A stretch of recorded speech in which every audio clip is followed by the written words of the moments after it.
Mobile.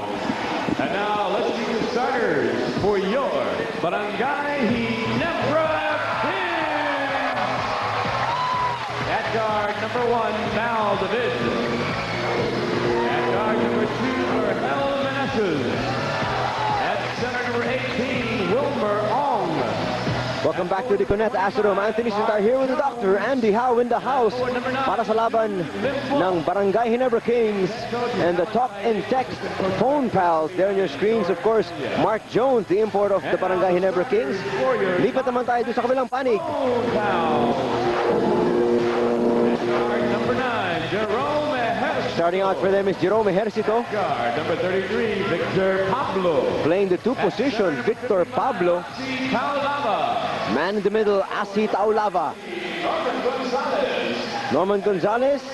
At yung kanilang import na si Brandon Williams. Well, it's nice to see Jerome Ejercito come back after missing a couple of games dahil nagkaroon ng injury yan, no? And medyo siya talaga ang starting point guard dito para sa talk and text. Ang Ginebra naman, yung mga veterano sila Baldavid, Verhel Meneses, Wilmer Ong, saka si Jun Limpot together with Mark Jones. Itong si Norman Gonzalez naman, Doc, ano kaya yung justification ni Coach Louie Alas? Well, I think so that he can keep Jericho Diniera on the bench and make him come off the bench and still have a big lineup. Now, si Norman Gonzalez, although maybe only about 6'3", and he plays big, no? And he's a good defender against imports or people at the low post area. Pangalawa, medyo masipag rin magtrabaho itong batang ito. So, sometimes makikita mo sa offensive board siya, nakaka-score, saka may jump shot naman sa corner shot siya, no? It seems like a lot of the coaches trying to go to that strategy of having some of the more known players come off the bench. Kani-kanina lang nakita natin yung Popcola Panthers with Coach Chot Reyes opting to go with guys like Nelson Aceitono, Johnny Abarientos off the bench.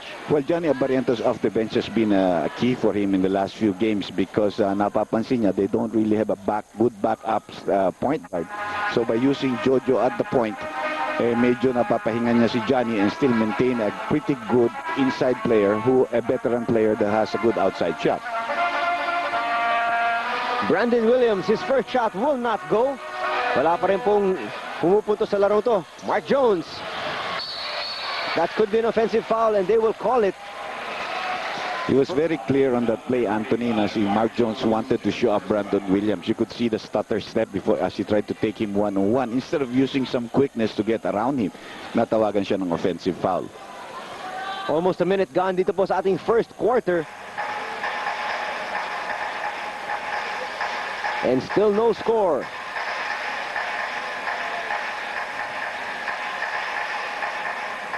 Pablo taking it to the hoop. His fall away. In and out. Ito naman si Vic Pablo. He has really been placed in the 2 position wherein ever since before he'd either play the 3, the 4, or the 5. Yeah, he's a natural power forward or even a center during his school days. No? So it's a big adjustment to him. Actually, let's see the shot first. No? That is missed by Jerome Ejercito. Ang ginagawa ni Pablo naman is rotate yan. Eventually, he'll go to the post or he'll make those turnaround moves. But here he's matched up against Verhel Meneses. We'll see how he does on the defensive end. I think Verhel is a little too quick for him on the outside, no? You can see that move of Verhel. Opening up Bal for this jump shot. That's masyadong malakas. Both teams struggling here at the start of the ball game. They haven't gone to Asi Taulava yet, no? Well, kanina humingi siya ng pasa. Hindi siya binigyan ng pasa ni Jerome Ejercito. Tumira siya ng 3. Yan yung binabanggit mo, Doc. Vic Pablo still cannot buy a basket. Wala pa rin pumupunto sa larong ito. More than 2 minutes gone by. Grace gonna take it strong, and this is the right way, but he misses on the reverse to the dismay of the big Barangay Ginebra fans here dito sa Cuneta Astrodome. Ayan naman si Norman Gonzalez, hindi pa rin. Saka may loose ball foul tayo dito kay Wilmer Ong. Well, just when you thought you'd see the first basket of this ball game, you were wrong. Twice. Yeah, yung kay Norman Gonzalez parang sigurado na, libreng-libre na siya, no? Hindi man siya challenge ni Wilmer Ong doon, but medyo na-intimidate rin siya ng konti. Ejercito sa elob, short. Asi Taulava with the offensive board. His putback still will not go. Third servings, wala pa rin. Hindi mahirapan ang statistician natin dito. 0 out of whatever attempt you have is still 0. Di ba? This time they go to Limpot. Good up and under move. And that is the first point of the ball game. Well, Limpot, what he did there was he posted deep, no? And he came running off the transition of the rebound play. So he had only Norman Gonzalez behind him. Eh, ang tingin niya, kaya ko ito pag nakuha ko sa ilalim nito. Talk and test now. Trying to set up. They're not developing any plays, actually. This is a one-on-one move there by Brandon Williams. Gandang pasa yan. What a move here from Mark Jones. Ayaw niya ng mga easy up and under. Pinahirapan pa niya, Doc. Pero kanina kasi napahiya na siya doon sa kanyang reverse. Taka muna, ulitin ko nga. Give me a chance, you know. Give me a break. And he was given the 2 points. Taulaban, nahihirapan sa ilalim. Against Wilmer Ong. Pwede siyang katawanin ni Wilmer Ong. Slippery floor, and it's a 2-on-1 situation for the Red Shirts. Pasahan sila. Goodbye para kay Berhel.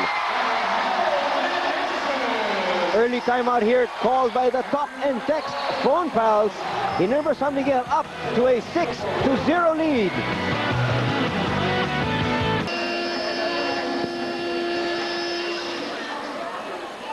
New technology Motolite, mas pangmatagalan. Welcome back to the Cuneta Astrodome. Anthony Suntay here with the Dr. Andy Howe. 6-0 po ang ating score. Lamang ang Barangay Ginebra. Well, at least you can see here a play set up immediately for Brandon Williams and a good offensive rebound there by Norman Gonzalez. Kasi mahirap yung rebound pag hindi mo alam kailan titira yung kakampi mo, hindi ba? At ito si Brandon Williams talaga, you know, looking at these games, hindi mo talaga alam kung When he's kailan gonna siya shoot. titira. If you give him the ball and you don't set him up, you're in trouble. As you take a look at our slow-mo of this great shot there by Mark Jones. That piece of mega action brought to you by PLDT Mega Million Sweepstakes 135. Dial 1351 for a chance to win. Araw-araw ang bola, milyon-milyon ang pera sa Mega Million Sweepstakes 135. Balita ko, marami nga sumasali dyan parati, no? Dahil ang pagkakataon, ang ganda naman ng pasa ni Berhel. No look pass to Jun Limpot. Limpot has 4 in the ball game. It's an 8-0 lead here para sa Barangay Ginebra Kings. Talk and Text still having to buy a basket. Punta sila kay Asi. Inikot na naman lang. Williams. Wala pa rin. Batalaba getting the offensive board. Pablo still struggling. Another offensive board para kay Taulaba. Idinala na niya, binuhat na niya lahat ng mga kalaban niya. And it seemed like ito si Banjo Calpito didn't know where the ball was. Well, Banjo Calpito came in during that timeout para kay Ong. Tignan naman ito. Walang tingin na pasa na ginawa dito ni Vergel Meneses, no? Well, that piece of mega action brought to you by PLDT Mega Million Sweepstakes 135. Dial 1351 for a chance to win. Araw-araw ang bola, milyon-milyon ang pera sa Mega Million Sweepstakes 135. Balik si Wilmer Ong. Siguro may pinagsabihan lang kay Wilmer Ong. Kaya binasok muna si Calpito. Pangalawa, you can see that most of the points of Ginebra are coming off transition plays, no? 2 of them actual clear fast breaks. The other one, a quick move from their backcourt to the frontcourt post up for Jun Limpot. Alam mo, Doc, sinasabi nga na, the hardest basket is always the First one, even the hardest win, you might even say. Like Alaska struggled to win their first game, but they have won 2 games in a row. But the first one came after losing 5 in a row. And there were some close games there, no? Sa mahirap talagang manalo hanggang makuha mo yung una. Para yun na dito sa puntos na ito. Hindi pa rin sila makapuntos. Ito, lusot yata si Hercito dito, pero hindi, akala ko hindi pa papasok. Eh. Well, almost. Finally, Talk and Text on the board. Down by 6 points. Isolation play dito para kay Vergel, no? Ito yung sinasabi mo, talaga mahihirapan si Vic Pablo. As Nasundutan, Vergel just loses possession. Williams controlling the ball a lot. Ayan si Asi, nasa ilalim. Mahirap pintuin niya pag ganyan. And a 3-point play coming up. Kakasabi mo lang, Doc, ang pinakamahirap yung first basket. After that, sometimes the floodgates open, tuloy-tuloy na yan. Saka parang yung nabubuhayan ka na ng loob, eh, di ba? Kasama nga Anthony. That's exactly, I think, what's happening now to Talk and Text ngayon. Sila naman ang may momentum. But si Taulabas missed 3 free throws already in this first quarter.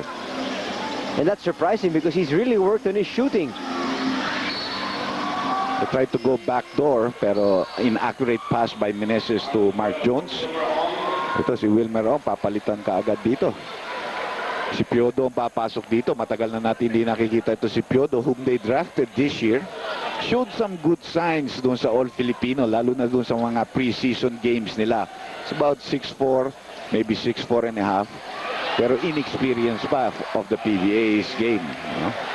Well, some experimentation going on right now para sa Barangay Ginebra Kings. This is where they miss Crisano a lot. You know, the 6'6 player, plays center, is tough, has great mobility, mabilis, malakas tumalon. Yun ang kailangan nila i-match up sa mga malalaki katulad nila Asi Taulaban na nawawala sa kanila. No? We'll see what adjustments they can do, but right now they're on the offensive end. Ito na naman si Limpot. May double team. Parang madulas ata yung bola na yan, do. Yeah, you know, well, I'll explain that later as the shot clock is down to 2 seconds. Meneses knows it. He puts Bail it out. 2-point shot lang yun, ha? Only a long two. But he'll take it because it was like a forced shot, no? Because of the situation. Wala na rin talaga silang magagawa. Gagawa, yeah. Taulava sa ilalim. Against Piodo. Ejercitos 3. Short. And a loose ball foul dito. Loose ball foul, number 9, June Limpot. They will give it to Jun Limpot, his second personal foul, Doc. That hurts because, like I said, they don't have a lot of big men, and they don't have a big man as good as Jun Limpot on offense, no? On that bench. So masakit yung para sa Barangay Ginebra. Seems like Ronald Magtulis getting off the bench. They might have to play smaller, no? There's a nice hook by Taulaba. Offensive rebound ni Norman Gonzalez. At yan talagang taking advantage of the lack of height that you were mentioning, Doc. And in just a few minutes, or a few seconds rather, they will get even shorter. And you know, it's really hard when you're double teaming a guy for you to rotate and still be able to box out a good offensive rebounder katulad nitong si Norman Gonzalez. So it's always ideal if you can have a team match up straight up against one guy. The minute you have to double team and you do have to make a lot of rotating moves sa iyong depensa, yung mga offensive rebounders ng kabila talaga malilibre yung mahirap mo i-box out. Madaling sabihin pero hindi mo na magagawa dahil umiikot na sila, no? And Norman Gonzalez misses everything here. Yeah, you know, the Talk and Text team has been struggling from the free throw line. Huh? I think by my count, They they're haven't 0-4. scored. Yeah, they haven't scored. No? Ito, medyo yan. At least you get it back to 20%. By the way, the New York Yanks lost to, again, huh? So they're That's down right. 0-2. I saw that game this morning. I couldn't leave it. They had all the chances. Huh? Exactly. Pero ganun talaga yung laro. Sinasabi nila talagang bilog yung bola. Yeah. Tsaka, siguro, marami rin nagdadasal na iba naman mag-champion. Oo, kasi Nakakasawa nakakasawa na. Sila na lang sila. But it's not over yet. Anyway, there was a violation there called against Mark Jones. He was stepping on the end line as he tried to make that reverse move again on his defender. Ito na ang Talk and Text. Down by 5. Low scoring ball game ito. And that's a good shot that again Taulaba is just dominating and clearing everybody off. Doon nakagalit si Ron Jacobs dahil parang sabi niya tinutulak niya, but Taulaba is just big. You know, he gets in there, you're small. You know, that's your problem. I was about to say na talaga tinulak na lang niya si Piodo. Sabi niya, malis ka rito. Fall away from Mark Jones. That's a That hard looks short. shot. That's a hard shot. Ito na Jordan yung Talk makes and that Text. shot. Not too many players can do that. Ayan na naman siya sa ilalim, pero ngayon natawagan na siya ng offensive foul. Offensive foul, number 55, Asi Taulava. Splitting his case with rookie referee Guevara. At maybe, alam mo si Asi mabait yan eh. Even when we played them and there was a move that he made, he hurt one of them. He came after the game and said, I'm sorry, I didn't mean to do that. And I told him, Asi, I know you. Kilala kita, no? I've known you since you were in the amateurs in the PBL. No? He's a nice fellow. Talagang yan ang gentle giant. He's a nice fellow. Baldavid, in and out. Asi really should dominate in this game because the other Ginebra just doesn't have a big man to match him. Oh, but that was a poor pass by Pablo. Yun ang nagmadali talaga. Yeah, because Asi hadn't set himself properly, you know, and the pass was coming. Alam mo, I guess this is also a tribute to your team, Doc. Yung Batang Red Bull. The fact that after itong si Antonio Lang showed that he would always seal early. It seems like all the other teams here in the PBA right now are doing that. Well, it's nice because whatever you learn from players from the imports, especially a guy who has had NBA experience, it makes our players better, di ba? So you like that. This is a three-point shot that anybody can do. He can do it. That's a... And long distance shot brought to you by 40 cents PLDT IDD. Anytime, anywhere, any PLDT phone. You were saying, Doc? Well, you know, yun ang katulad niyan, that kind of a three-point shot, our players know that. We have got a lot of players that can do. That's an illegal defense called against Talk and Text, rightfully called. That's just going to be a warning against their team. 19, Norman Gonzalez, first offense is a warning. Pero yun ang napansin ko, Asi Taulava and some of the other teams are also going to that seal early strategy. Well, the seal early allows, you know, you see that a lot in U.S. college basketball, no, when they set up their plays. No? It's always an advantage to have a big man seal off because it's hard to stop him. Yodo. Ito si Baldavid sa loob. And the Flash doing his thing. Parang simple yung layup niya off the glass to give Barangay Ginebra a 4-point lead. I'm glad scoring is beginning to pick up now with 2 minutes and 35 seconds left dito sa first quarter for both teams. Balik sila kay Asi Taulava. Super Vulcasil topple there from Barangay Ginebra.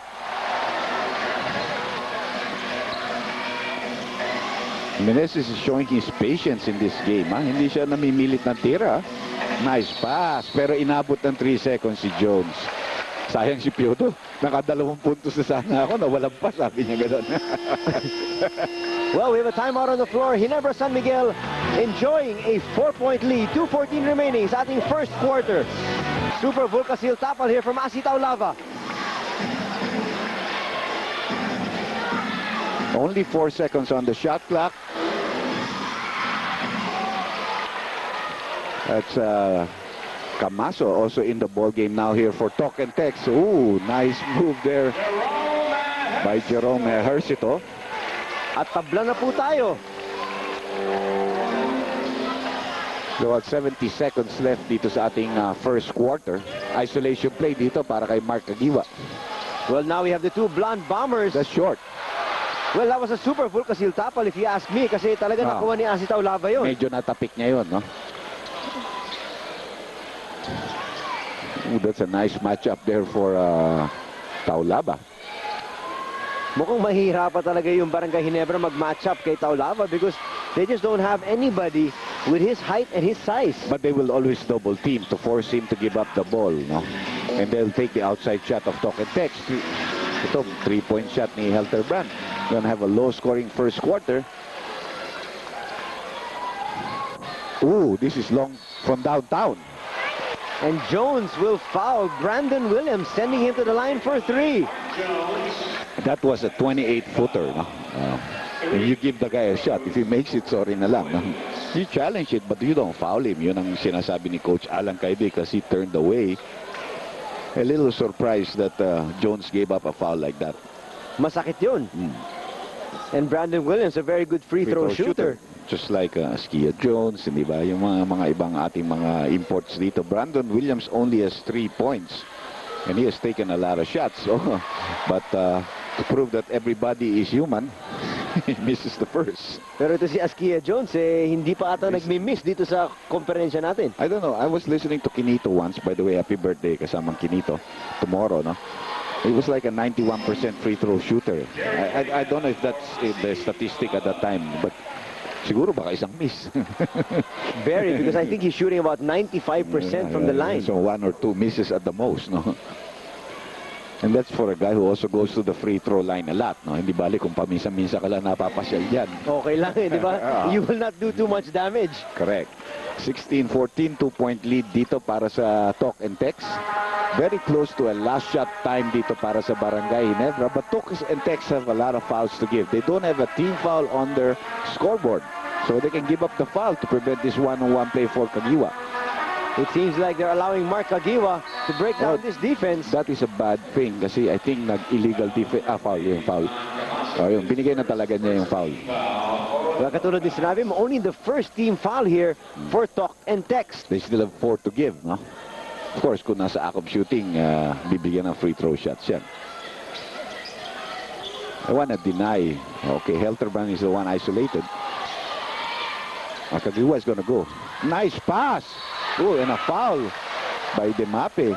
But Grace was not able to complete a possible three-point play if he had made the shot. That should have been an easy three-point play para kay Mark Jones. Ang kalaban na niya sa ilalim, Demape. si Gilbert Demape. And that's a great pass there by Kagiwa, no? But Jones trying to hold the ball with one hand, hindi niya na-control na mabuti. But he makes up for it. I made the shot. I made the free throw shot. Sabi niya, pwede naman tabla pagkatapos ng first quarter. Of course, 2.8 seconds remaining. Still a lot of time. Yes, still a chance for talk and text. Even for Ginebra, if they get a steal off that, or they got to throw this. Kagiwa playing good safety. And after the first 12 minutes of action, lamang ang talk and text ng isang puntos at 16-15.